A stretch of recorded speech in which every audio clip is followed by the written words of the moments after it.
reaksi daripada golongan kafir, terutama sekali lembaga-lembaga riset dunia, pakar-pakar sejarah dunia.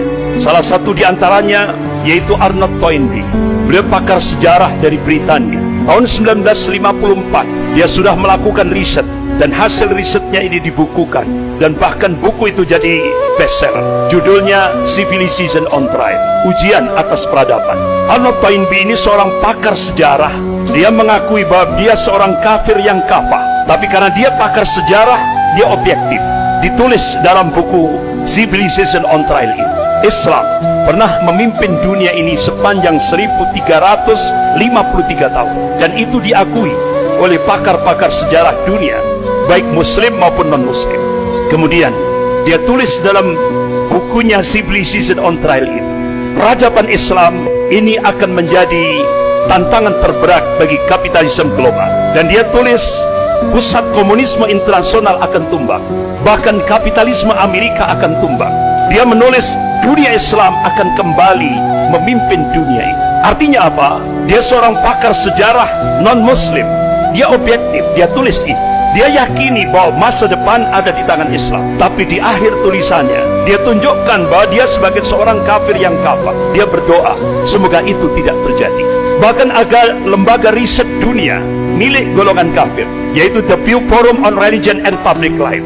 Dia melakukan riset di seluruh dunia tahun 2005. Ternyata dari riset tahun 2005 itu, dia simpulkan 1 dari 4 penduduk dunia ini adalah muslim. Artinya apa? Perkembangan muslim sangat luar biasa. Perkembangan Islam dalam lingkup global sangat luar biasa. Bahkan jumlah umat Islam seluruh dunia tahun 2005 itu di total hampir 2,6 miliar. Akhirnya dia melakukan riset lagi, perkembangan dunia Islam 2010 sampai 2050. Hasil risetnya dipublish. Jadi diprediksi 2010 sampai 2050 perkembangan umat Islam akan naik drastis 73%. Bahkan dia publish hasil risetnya, Eropa akan muncul 50-50, 50% Muslim, 50% non-Muslim. Bahkan Kardinal Republik Ceko, jadi di bawah Paus, Kardinal Republik Ceko memberikan statement di media internasional, Islam masuk Eropa dengan kekuatan spiritual, dan itu benar-benar mengagetkan seluruh dunia. Jadi ternyata terjadi syahadat massal besar-besaran di kawasan Eropa. Bahkan di Eropa, jumlah muslim terbesar seluruh daratan Eropa itu ada di Perancis. Hampir 7 juta lebih umat Islam ada di Perancis. Bahkan ketika Presiden Perancis Emmanuel Macron melakukan gerakan Islamofobia dengan menggunakan institusi negara, mereka melihat, dianggap Islam akan melemah. Tapi apa yang diingatkan oleh Allah Subhanahu wa taala dalam surah As-Saff ayat 8, A'udzubillahi minasyaitonir rajim, yuriduna liyutfi'u nurallah biafwahihim wallahu mutimmu nurihi walau karihal kafirun. Mereka hendak memadamkan cahaya agama Allah ini dengan mulut-mulut mereka, dengan ucapan-ucapan mereka, dengan mesin-mesin informasi mereka. Tapi Allah Subhanahu wa taala tetap menyempurnakan cahaya agama, walaupun orang-orang kafir itu benci. Apa yang terjadi di balik gerakan Islamofobia, kebencian terhadap Islam dan kaum muslimin yang digerakkan oleh Presiden Prancis Emmanuel Macron? Terjadi syahadat massal di Prancis 2 kali lipat. Luar biasa. Itu sesuatu yang mengagetkan dunia. Bahkan di Inggris dan Jerman itu hampir sama. Hampir kurang lebih 3 juta umat Islam di Inggris dan kurang lebih 3 juta umat Islam di Jerman. Bahkan hampir 20 gereja di Inggris dijual, dan salah satu di antaranya ada satu gereja katedral di pusat kota London. Itu dibeli oleh salah seorang tokoh muslim yang dulunya dia musisi pop dunia, Kit Stevens. Alhamdulillah, Allah berikan hidayah, berubah namanya menjadi Yusuf Islam. Jadi gereja katedral yang terbesar di pusat kota London itu dibeli oleh Yusuf Islam dan dirubah jadi Islamic Center, dan sekarang benar-benar menjadi pionir di Inggris, di kota London. Bahkan di Inggris juga banyak wali kota muslim. Luar biasa. Jadi perkembangan Islam luar biasa. Bahkan di Argentina yang kita belum pernah tahu, di sana ada perkembangan Islam luar biasa. Ada 750.000 kaum muslimin. Bahkan di pusat Katolik dunia, di Italia, di Vatikan, Roma. Beberapa waktu yang lalu sudah diresmikan masjid terbesar untuk menampung hampir 1 juta kaum muslimin, yaitu di Roma, Vatikan. Luar biasa. Jadi perkembangan kaum muslimin,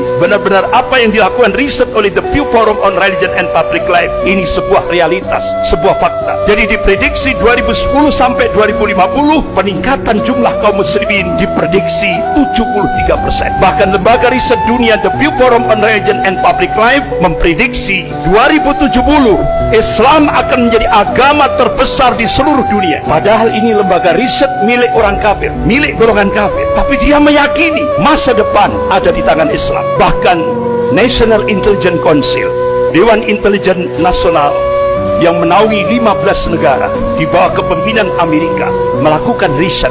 Hasilnya dipublish di media internasional. Start 2020 akan terjadi kebangkitan Islam global, dan itu akan terus bergerak di seluruh dunia, terutama sekali dunia Islam. Bahkan Dinas Intelijen Rusia memprediksi akan terjadi kebangkitan Islam, yaitu diprediksi 2025.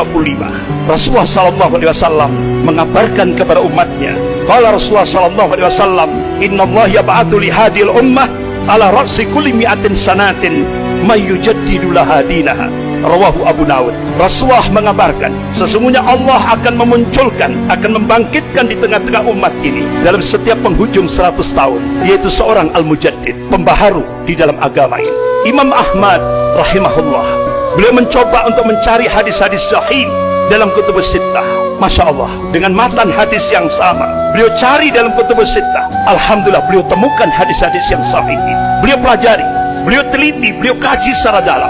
Akhirnya beliau mengambil satu khulasah, kesimpulan. Mujaddid yang pertama, yaitu Khalifah Umar bin Abdul Aziz rahimahullah, yaitu cucunya Khalifah Umar bin Khattab radhiyallahu anhu. 100 tahun lagi, mujaddid yang kedua, gurunya Imam Ahmad, yaitu Imam Syafi'i rahimahullah. Kemudian 100 tahun lagi, jawabannya wallahu a'lam, hanya Allah yang tahu. Beberapa ulama-ulama dunia, salah satu diantaranya yaitu wakil sekjen Rabidah Ulama Palestina di Bilad Syam, beliau adalah Syekh Dr. Abu Bakar Al-Awabidah. Selama di penjara Israel, beliau mencoba melakukan riset dengan pijakan Al-Quran dan As-Sunnah dan kitab-kitab yang ditulis oleh ulama-ulama Ahli Sunnah. Akhirnya beliau mengambil satu kesimpulan, insya Allah, kalau beberapa ulama-ulama Ahli Sunnah melakukan hitungan matematis, dan itu hijriyah, tapi dicoba dimasehikan, insya Allah akan terjadi Sofatul Islamiyah itu 2024, berarti kurang 3 tahun lagi. Tapi semuanya